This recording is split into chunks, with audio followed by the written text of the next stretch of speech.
Hey, everybody, and welcome back to the pod. Our guest today is Kevin Frey, the Chief Technology Officer at Mark43.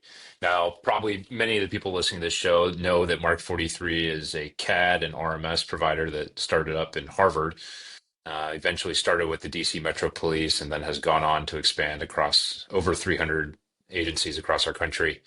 But Kevin is one of the most interesting leaders at Mark43. As the field CTO, he engages with customers daily. He runs the product feedback loop. He helps with the technical sale. And importantly, he's also a Navy guy like myself. So in this conversation, you'll find us covering from top to bottom where Mark 43 is standing in the industry, hot takes on AI and everything going on there. Um, how Kevin is a samurai master leading a group of samurais, and a whole lot more about how we hire people, what he looks for in a team, and how they drive success at his organization. I think you're really going to enjoy this conversation. I know I did, and I look forward to you listening.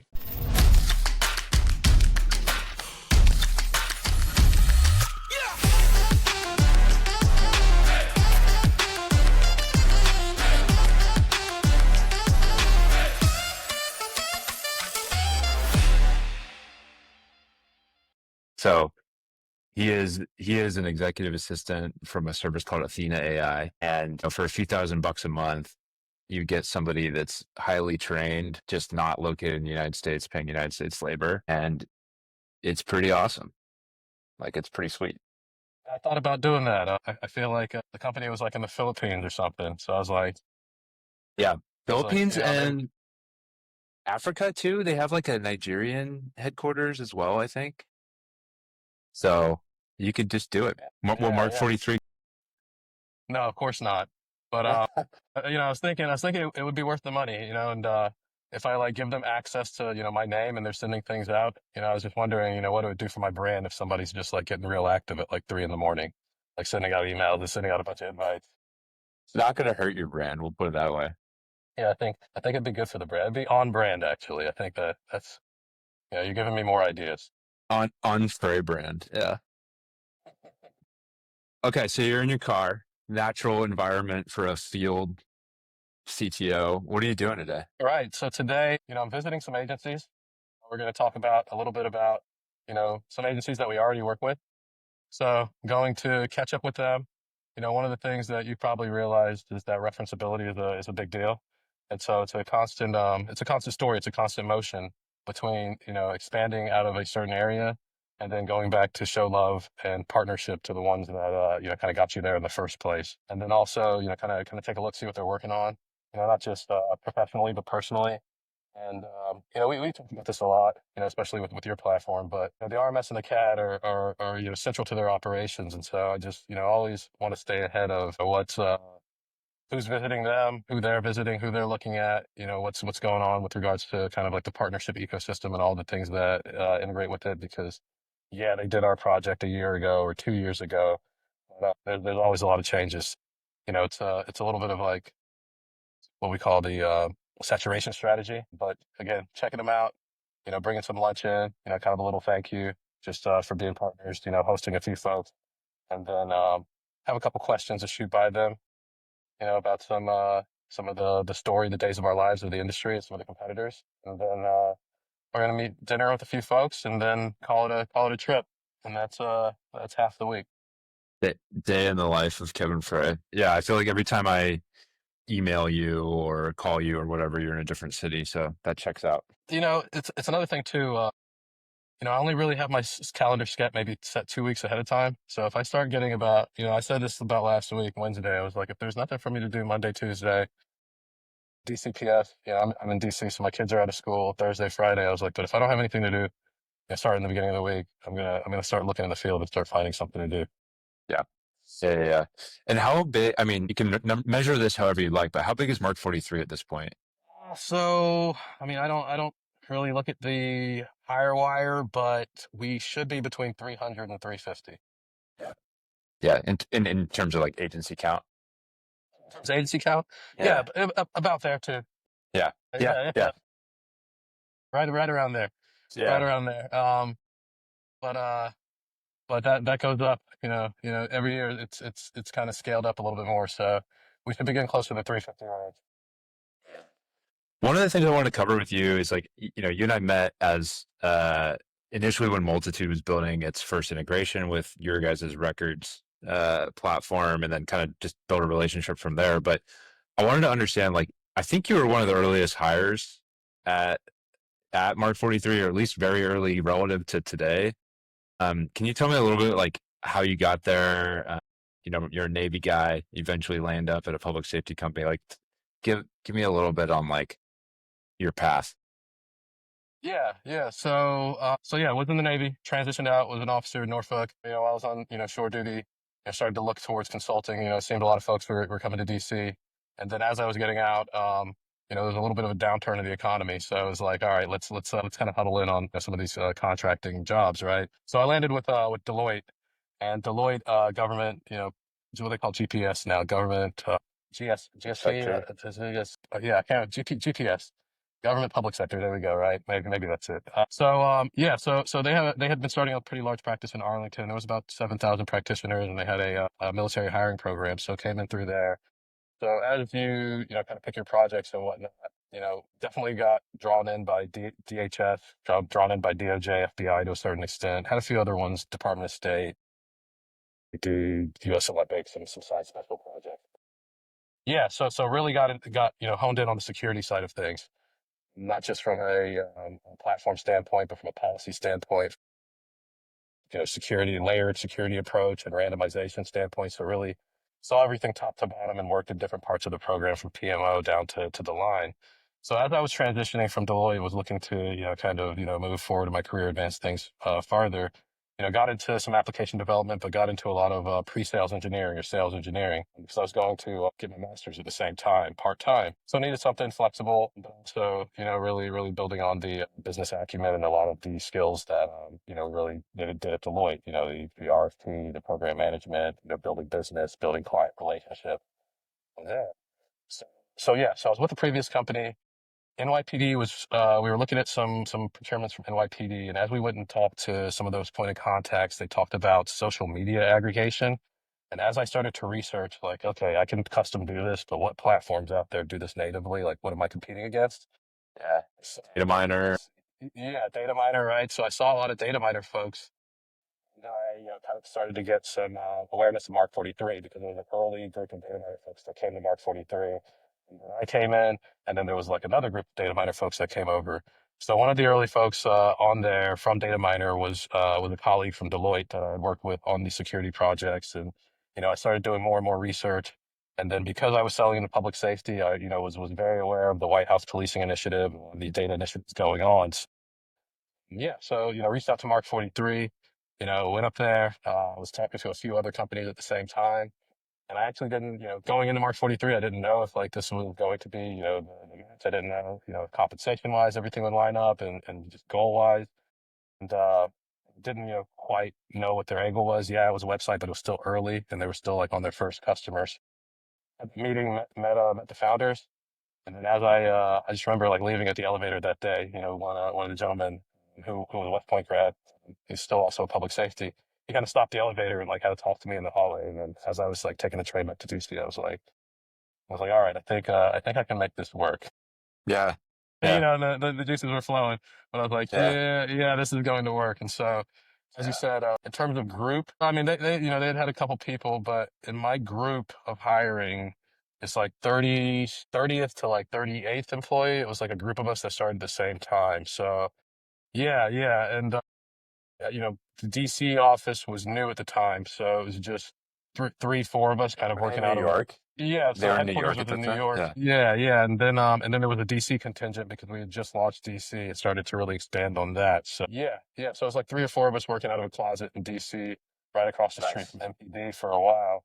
And then, things started really getting moving after the DC project. And then I moved over to sales or the growth team and took on the technical sales capacities. Awesome. Okay. So a lot of people that listen to this podcast, like we have pretty, got enough episodes where I have enough data at this point about who's actually listening. And there's a mix of practitioners, right? So people that are actual cops on the street. We've got a fair amount of investors that listen to this podcast as well. They're investing in the public safety space. And then we have leadership and like technological leadership as well. So people making tech, people building tech, and people selling tech. What, like when you say you move into like technical sales, like what does that actually mean for a product as large as RMS and then eventually CAD for you guys? Like what does that actually look like? Because I think a lot of people know what a salesman looks like, but technical sales is pretty different. Yeah, yeah. So, it's sales engineering, it's pre-sales, there's a lot of different labels for it. Solutions architecture, solutions consulting, right? I've had several different labels, in different positions. And, at the end of the day, it's the folks that are, too charismatic and too, great in front of the customer that they, really shouldn't be the engineer. And then the folks that, know more, so much about the product and so much about the domain knowledge of, not just industry and the end user that they really shouldn't be sales, right? They have that credibility with the end user. And, it's just what kind of company and what kind of product do you want to be, right? It depends on how you formulate that team. Right. And this is, Mark43 is gets, not necessarily confused, but sometimes it's, hey, we have this SaaS moniker because we're cloud native, cloud based. Our product itself is an enterprise product, right? It interfaces with, you know, 10, at least 10 different platforms, sometimes 10, 15, 20, 25 interfaces, right? You have to, sell to, 10 different stakeholder groups to get buy-in. Every single deal takes, a demonstration that can be anywhere from, 15 minutes to, 5 days. And so, the type of conversations that you have when you're in the pocket, for that long, they're very deep, they're very detailed, and that they are nuanced all the way to inputs and outputs. And so, it all just, again, it all comes back to your product. There's certain, whenever I'm thinking of my staffing and thinking about the coverage of the field, sometimes I think about a, 1-to-1 SE to salesperson ratio, or 2-to-1, or 3-to-1, or 4-to-1, or 5-to-1. I've seen many different companies have different models.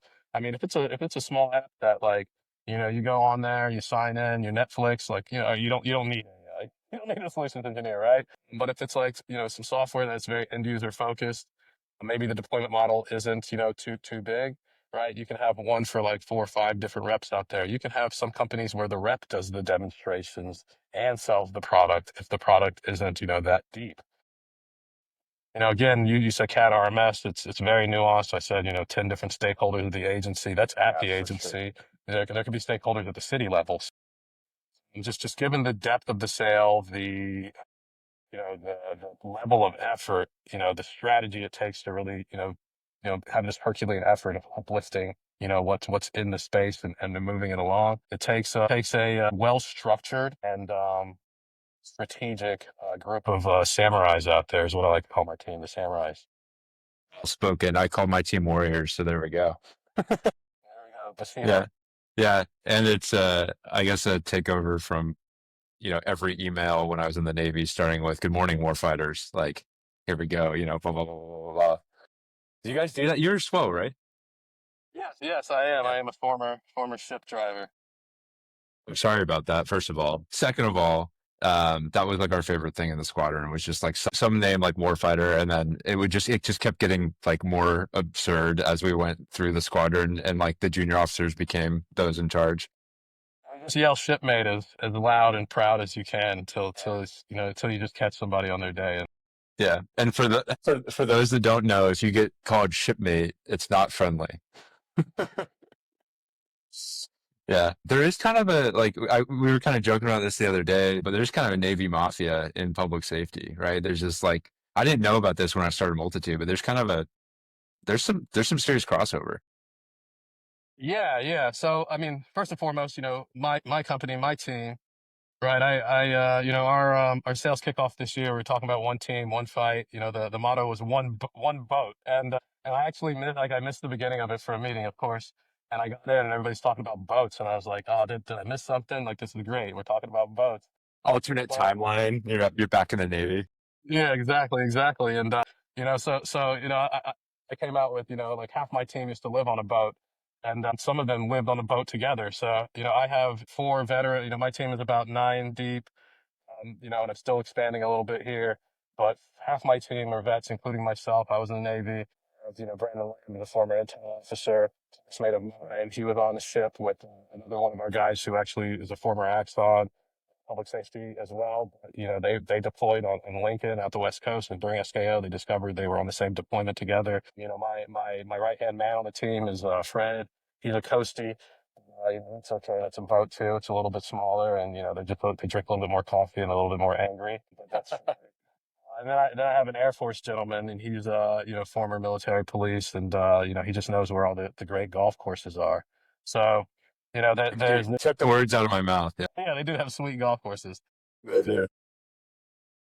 But yeah, even across Mark 43, there was, I've kind of had to bring in the Navy crowd. There's some Navy folks on the Fed side. There's a lot of Army folks there too as well. Yeah.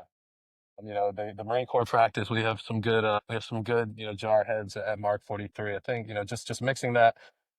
And then the service, it really mixes with public safety too as well. A lot of times, you walk into these agencies and, especially at the higher levels of command and the higher levels of leadership, if they're reservists, some of them just kind of prescribed by the same level of stoicism that we do. I love walking in the room and seeing, the man in the arena. Every other agency, I wish I could still recite that. I got to practice to like spit that off the chest. But I can get the first couple lines in. Yeah, yeah. And then, you start to look at other companies, and again, we've had this discussion. Your company, Zero Eyes, has a lot of great, Yep. some A lot of colleagues Navy. that I worked and served with that are over there. You know, Sean, Fusus has a few too as well. Oracle. So, I'm surprised, but I'm also, not surprised. Just being in service, kind of shrinks your world, and if the world is small, you're gonna have high touch everywhere you go. There's Peregrine too out there. Can't leave those guys out of it. But there's a Big news lately. Do you see that? The raise. Of course, yeah, yeah. It's good. It's good. Any money in public safety, and just the way the industry's been, and 2-3 years ago it was hard to get money. So those are good signs. And it's part of that cloud movement. Good data in, great data out. Everybody's leading with the data these days. That probably leads me to like my hot take, but we gotta wait till the end.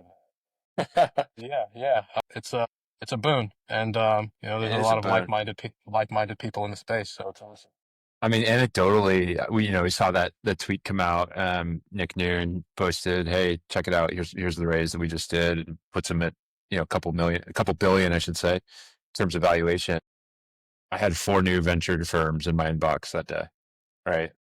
Certainly that week, right? So it's like just driving interest, and it's funny. Like the biggest hill that we had to climb when we were raising our seed round was like explaining TAM and like how you can actually get big enough in this space, and there's plenty of money to be made by patriotic capital willing to go after it, right? So that's kind of it's for me as a Series A company, like very good to see. Yeah, and kind of at the same time, I was reading a story about Shield AI. Are you familiar with them as well? And Yeah, Brian and how those they're guys. Yeah, yeah, yeah. So he was telling the story about getting to the last investor and taking the mega bus from San Diego to San Fran, and yeah, I saw that post, and it just the timing was it was good. It juiced me for and I thought about you. I thought about Multitude Insights. Also kind of where you all are at. So yeah, yeah. there's opportunity abound, baby. Yeah, I know it's growing, moving and shaking. It's good. I mean, yeah, we're every day. Like my co-founder and our CTO, we kind of stuck our heads together. And the last time we did, is this what it's like to be the hot girl? Like that was the quote that came out of the meeting. It's like, okay, all right, like this is good. We're getting interest. Like people are excited, and more importantly, like finally, we're seeing customers getting excited about changing the way they've been doing business for 30 years, which is nuts. Like I think there's like a bigger, like it's not just a capital funding shift. It's like there's also this like demographic in leadership shift, like where there's these people like your vintage and mine that are now in leadership positions, and they're digital natives as opposed to like something different. Yeah, without a doubt, and then we're seeing that in the partner ecosystem as well. Is some young officers, young police officers, kind of kicking out. They did it for 5-10 years, and now they're leaning on their tech capital. They're leaning on what they learned, and so it's exciting. It's exciting. It's some of the things that they said about Mark 43 10 years ago. These young guys from Harvard. Now we're seeing the next wave, and what can we do to help them? Yeah, so let's talk a little bit about like what Mark 43 is seeing. Like you guys are not a cute startup anymore. You're an established player in the space, but definitely like coming out of that kind of DNA as kind of a startup in the what 2010s. So I mean, what are the things you guys are going after now? Like where are you at as a company? What's next? Like what are the big trends you guys are seeing? Like just riff on that for me.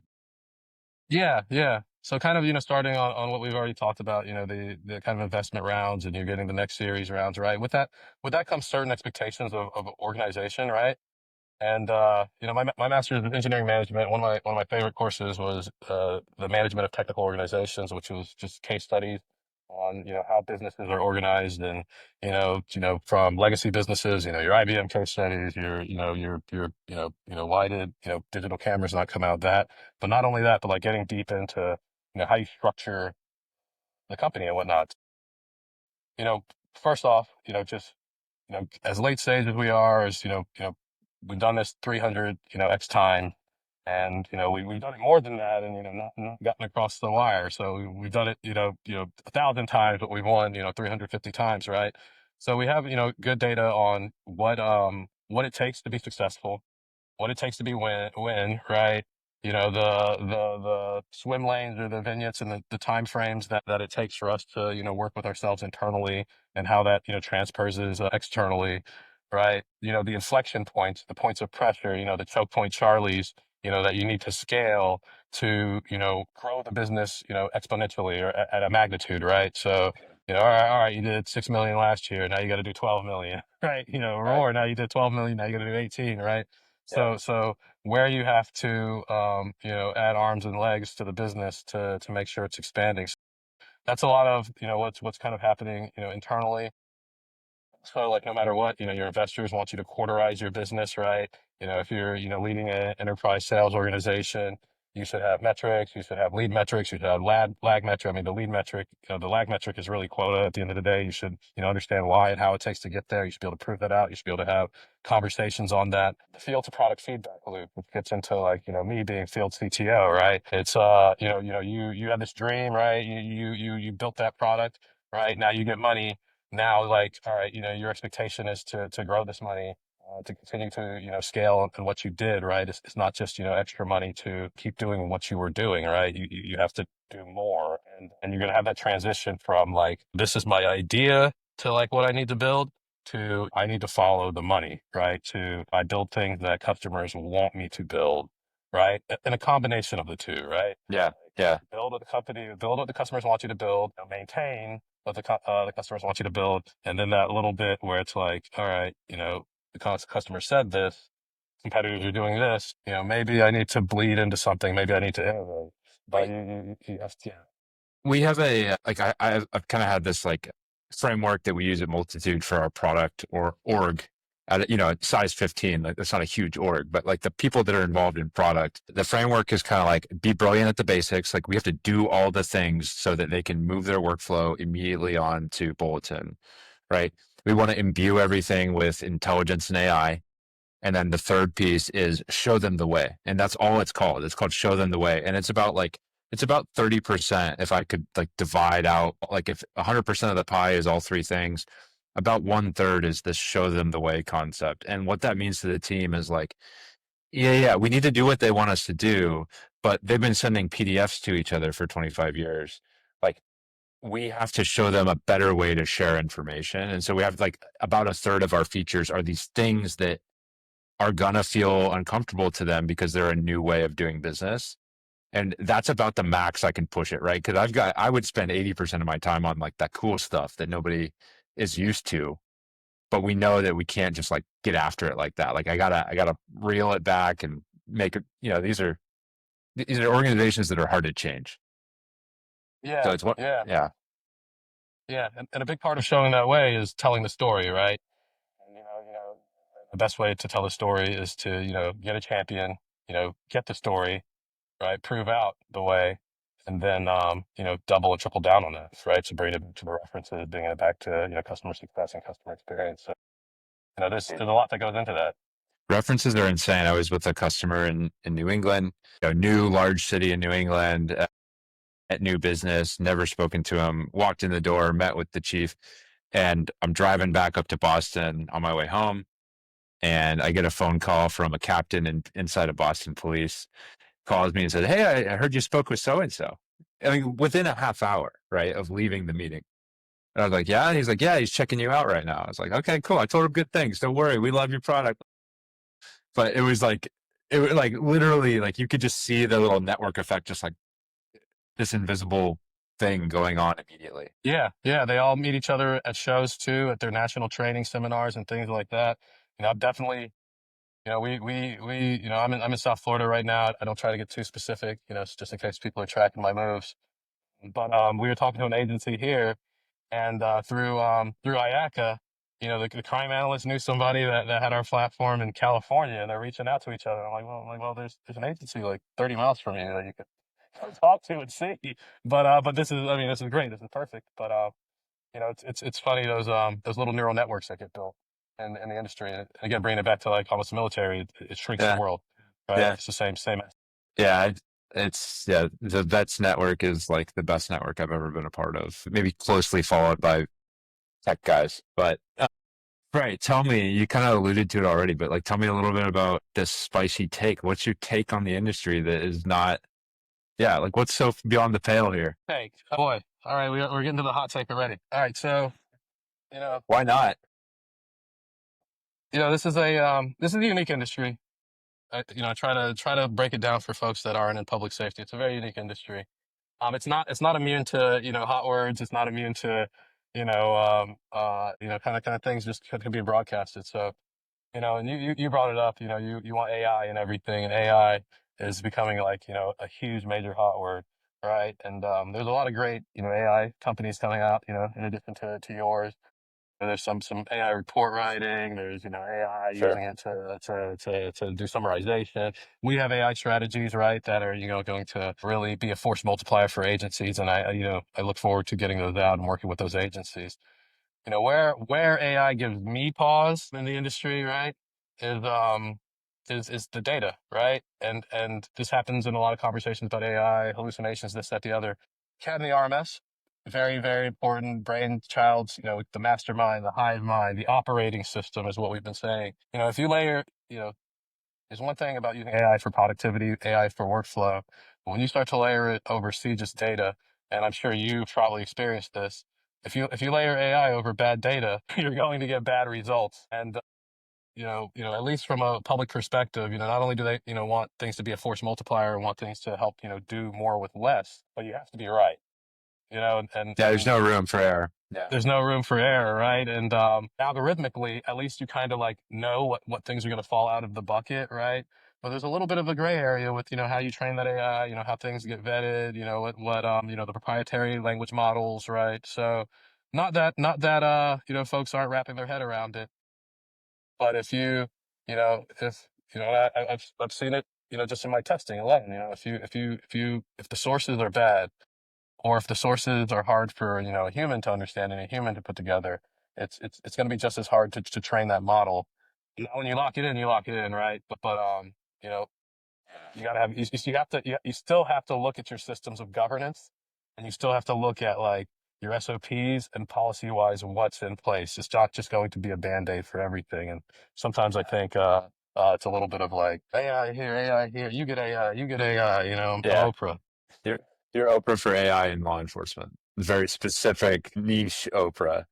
But it's a good point though, right? I mean, I AI cannot be used like deterministically in law enforcement just yet. In other words, like you can't have a probable cause established by AI, right? Like PC is not one of those things that we can just hand off to AI because necessarily that's going to get, well, it's going to get poo-pooed in the lightest sense of the word when you get to court, right? So that's like that's one of our approaches too. Is like, yeah, AI marketing, great. Can you use AI to augment the person's workflow to deliver them data so that then they can make a decision? That makes sense, right? Can you use it to disambiguate complex data? That makes sense. Can you use it to make a deterministic decision? I don't think so. Right. So for us, what that looks like is when we make a link among a bulletin from town A and town B and town C and alert the officers. We don't just say, hey, this is an established link between these agencies. Check it out. You all need to go do establish probable cause, and here's your suspect. We don't do that. We say, hey, this appears to be a connection. Here's why we think it's a connection. Here's all the source data that you can now look through. Do you agree? And like it's almost just it's a little bit more like you're still using the AI tool, but it's about how you present the information to the end user who may not be fully educated on the correct ways to use AI. I love the conversation with the data, and anybody that does that, and then like the way you're talking about it now, it's like the conversation the data has back with you, right? Like that's perfect. Yeah. Yeah. And it's tough to do because it's a lot easier from a design perspective to rip out a chatbot that's going to say, hey, there's a 43% increase in gun crimes in this area. Boom, boom, boom. Therefore, boom. Like that's what people want. They want a clean box. That's what some law enforcement agencies want is like a box. Make the AI tell me what to do. But that's lazy. That doesn't work. So I don't know. It'll be interesting to see like as we all start to incorporate ChatGPT instead of Google and AI for everything and productivity, like how that's going to fly into law enforcement. And with like, the recent announcement of, the new model, from China and whatnot, how has that affected kind of, your go-to market strategy? Have you thought about changing, the infrastructure, to drive down your costs? I mean, that kind of seem to be obvious things. I think that's great if it drives down costs, but yeah, competition is always a good thing. I don't think this is novel at all, but like the models themselves are going to be commodity, right? Like whether you're running on this rail or that rail, like some models might be better at this type of reasoning versus this type of reasoning. Like I feel like there'll be 4 or 5 models for every use case. You pick the cheapest one or the one that's got slightly better security. Like it becomes like which cloud are you using? Okay, well that one, why? They gave us some credits. Okay, cool. That's why you're on that cloud. I feel like it would be very similar over the next 48, 72 months. Like that's kind of where we're heading.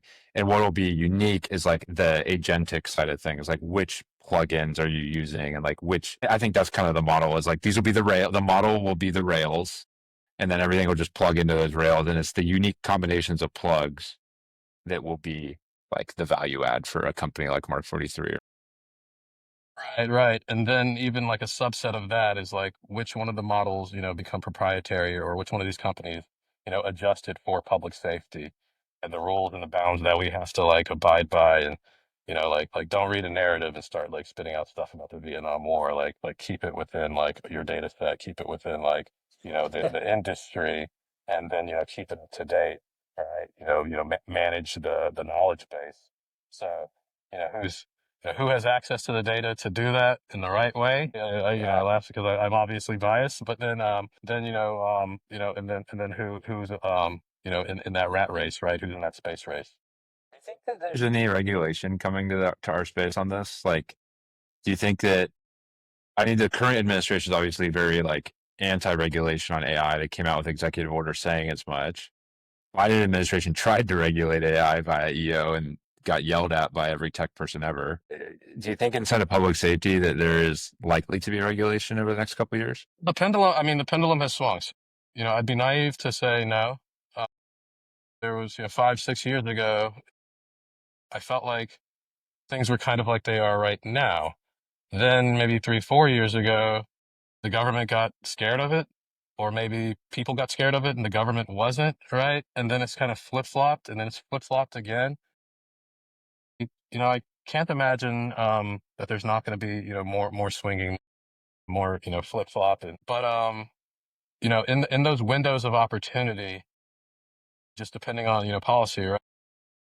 And look, we're the small guys. It's not like we're, lobbying, on policy on a level like say like a Motorola or something, right? Right, But right. but Or an we have Axon. to, yeah, exactly. We have to like stay ahead of what we believe. It's pretty obvious, what folks are lobbying for, and so we just have to stay ahead of it. And when you have those windows of opportunity, grab it. At the same time, just there's ethics in everything, right? And that's another thing. Bringing it back to the military core, right? Is at least there's a a group of us that we know are going to, think about this in a very even-keeled way as we do everything. Um, as long as you kind of, align to your ethics, align to great development practices, align to great governance, you should be able to consistently progress regardless of where the pendulum is swinging. It's going to swing back. It's going to swing back. It's going to keep, going back and forth. And there's going to be the world of the haves and the have-nots. Just kind of make sure, you're staying conservative and you're landing in the right space. Yeah. Yeah, more so than I think it makes sense on the regulatory side. I think even more so than that is on the funding and grant side. Like that's kind of the big question mark in some of my agencies' minds right now is a lot of these guys get burn JAG money, they get other DOJ grant money, they get UASC money, and they're unsure where that's going. What's your temperature check out there, but based on what you're seeing? Where you leverage, those big partnerships. So, I can't, leverage a partnership with Motorola or Axon, but Amazon Web Services is, a more than an 800-pound gorilla. It's a blue whale out there. So, you continue your tie with your past provider, your infrastructure provider. You continue to serve those partnerships well, and then you use them as guidance, right? We have thought leadership at a very granular level, at a very like end user level, at a level of delivery. That's another thing that is a skill set, right? There's a lot of great tools out there. Can you actually deliver on it, right? And that's another, kind of part of like, my role as being a field CTO is understanding the reality of what's out there. That's something that's really, not new hot take. That's something that's surprising about public safety is there's a handful of vaporware out there. And that could be from, large companies, that could be from startups, that could be from new companies. There's a lot of folks out there figuring out their way, trying to figure out, getting past that first stage and getting to the point where they can, follow the buyer or follow the reference, right? But again, you have to stay ahead of it.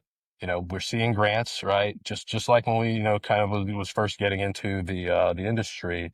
There were grants around NIBRs that, transitioning from the old way of collecting data to the new way, NCS, getting that brand recognition by DOJ that understands, what a little bit of our value proposition is and what we bring to them from a value standpoint. Yeah. You can't go out there and write a grant for an agency, right? That wouldn't be ethical, but you can point them in the right direction. Cybersecurity, bring it back to some other trends. Cybersecurity, ransomware, that's really core to what we do. Being cloud native, it helps you have, some separation between your infrastructure and, which is on-prem and very vulnerable between, some of your critical systems that you can put in the cloud, right? So, it's following, every single vignette of value proposition that you bring to the table, keeping track of that, thinking about it not just at the state, the region, but the county level, the city level, and then, understanding, like I said earlier, there's like 10 stakeholders within the agency you have to convince.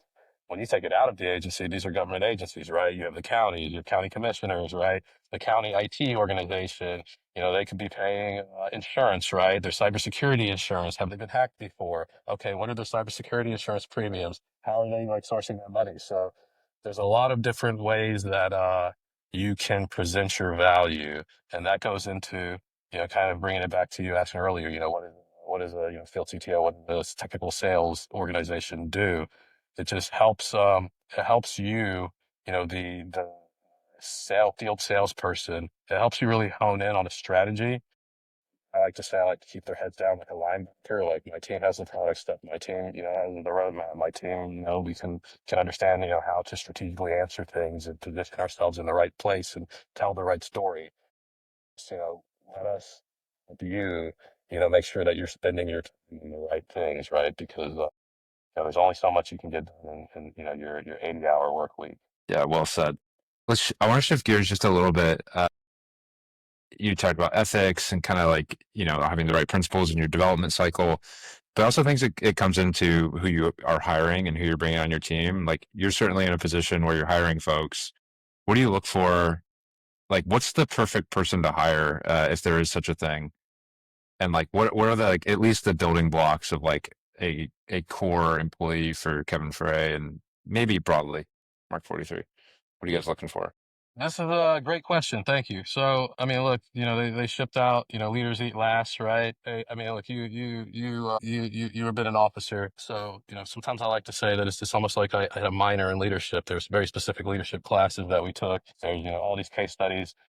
One of our, board members or advisors is General Petraeus. So on LinkedIn, he's like constantly, posting his reviews of the Ukrainian war and all that. So, I'm reading like the case studies of the tactics and strategy and tactics, right? So there's all these classes and things that we took and discussions that we had that if we transferred to another college, it would have meant nothing because there's Yeah. no equivalent credits for it. Yeah. But we did it, and it's become a little bit of a hobby, right? Reading these case studies, talking about it. So bringing it back to that, leaders, right? Somebody that has the capacity to lead, technical salesperson, you might not have a lot of direct reports. It took me a long time to have direct reports, and I have an organization that scales continents and provides support across the world. But it might still be a 10 or 12 person org. It's not the 40-person org that I led right after getting commissioned. Right. And I say the way that get to really express your leadership in my team and my role is the what's the Army the definition, the Army Field Manual definition of leadership to get a group of separate stakeholders all on all on the same path. I'm butchering it right now, but all on the same goal, regardless of their own personal needs or wants, right? And so that's a little bit of what I'm doing when I'm presenting and telling the story of the platform and telling the story of. I won't give up too many of my secrets. Like after this, everybody's going to start outselling me. But build you have to build a story and lead the customer or your champions through the process of discovery as if it's their own idea. I'm not the one telling you to do this. You're discovering all these little facts and facets on your own. I'm just telling this great end-to-end story and how it touches, some of the most common workflows that you have and some of the most common challenges that you face as an organization.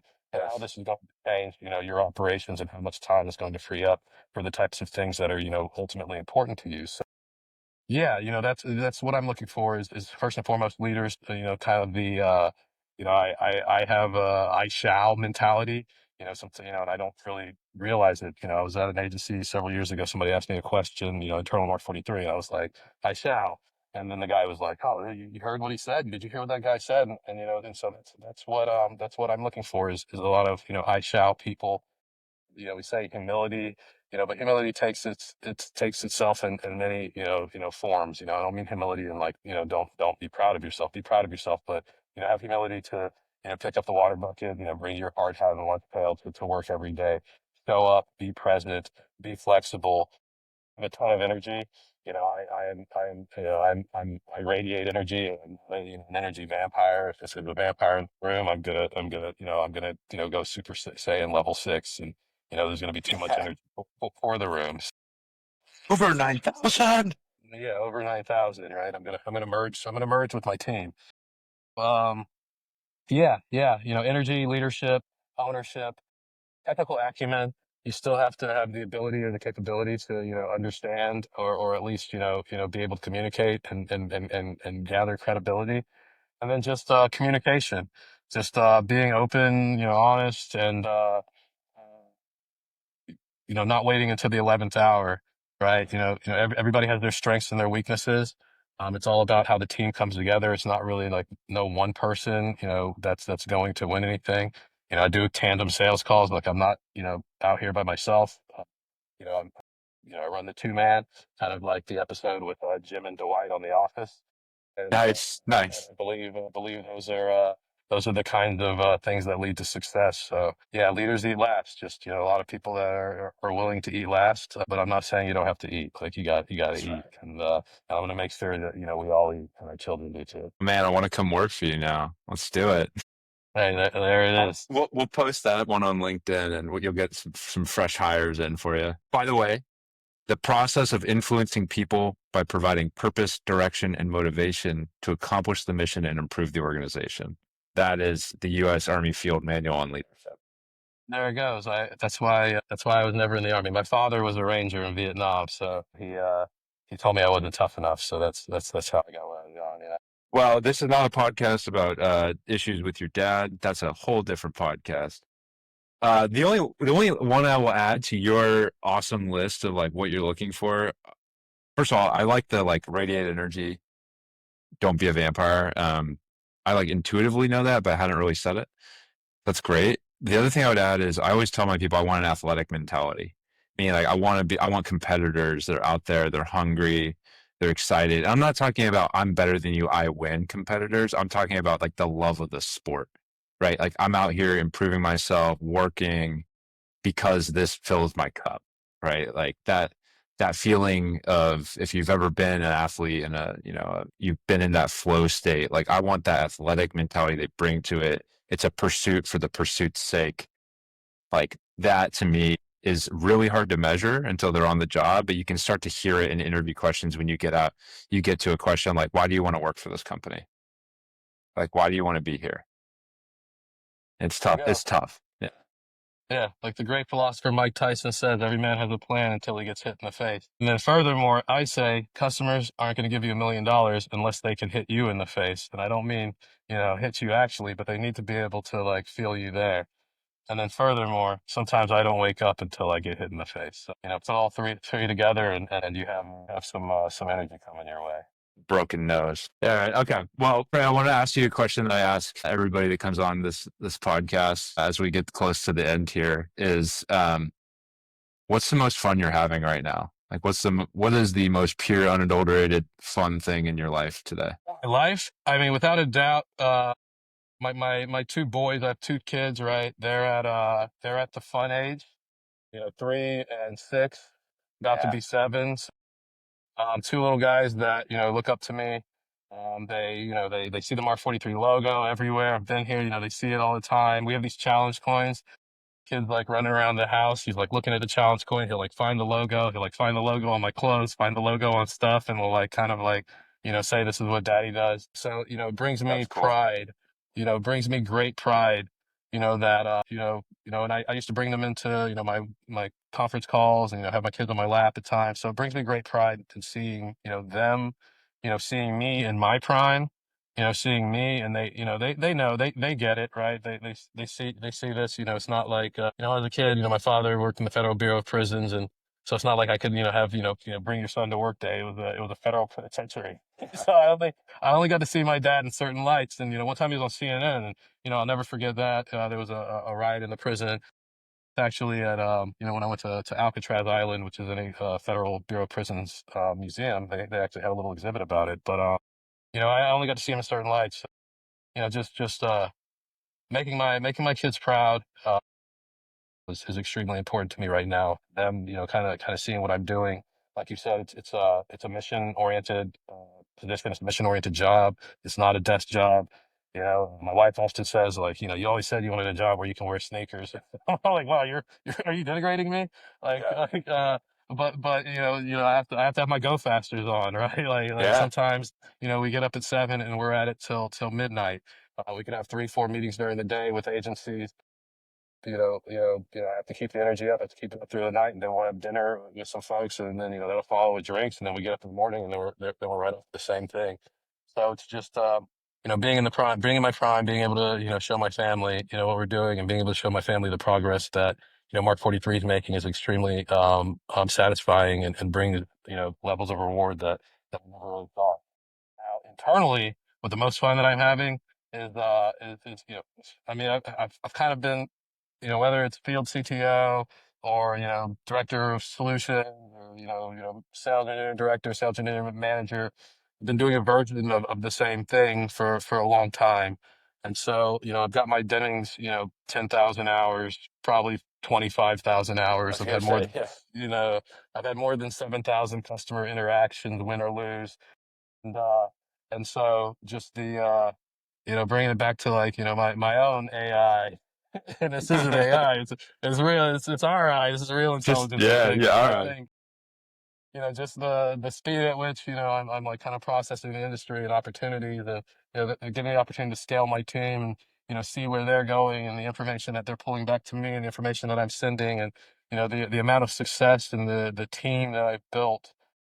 So that's what's bringing the real fun, the samurais that I have out there, practicing Bushido on a regular basis, and just really making me look good, They might know it, but they're making me smarter just by being in their presence. And I hope that I'm helping them with some of the decisions that they have to make, and it's scaling. And the results are kind of speak for itself. So that's really the camaraderie of my team and the value that we bring on a regular basis. Brings me a lot of satisfaction, and it's very fun right now as well. So it's hey, somebody just got 190 million, and there's some waves out there. Very strong opinions of what could happen, what could be next, what folks think about the industry. Always right, but 60% of the time 60% of the time, 80% of the time I am. But Yeah, right. yeah, hopefully I continue to have the opportunity to grow and continue to have the opportunity to do what it is that I love best. Awesome, man. Well, I wish you guys and you specifically continued success. It's been fun getting to build our relationship as we've, been growing in this space. And it's been fun to have you on here doing our podcast. I appreciate that too, man. Be safe.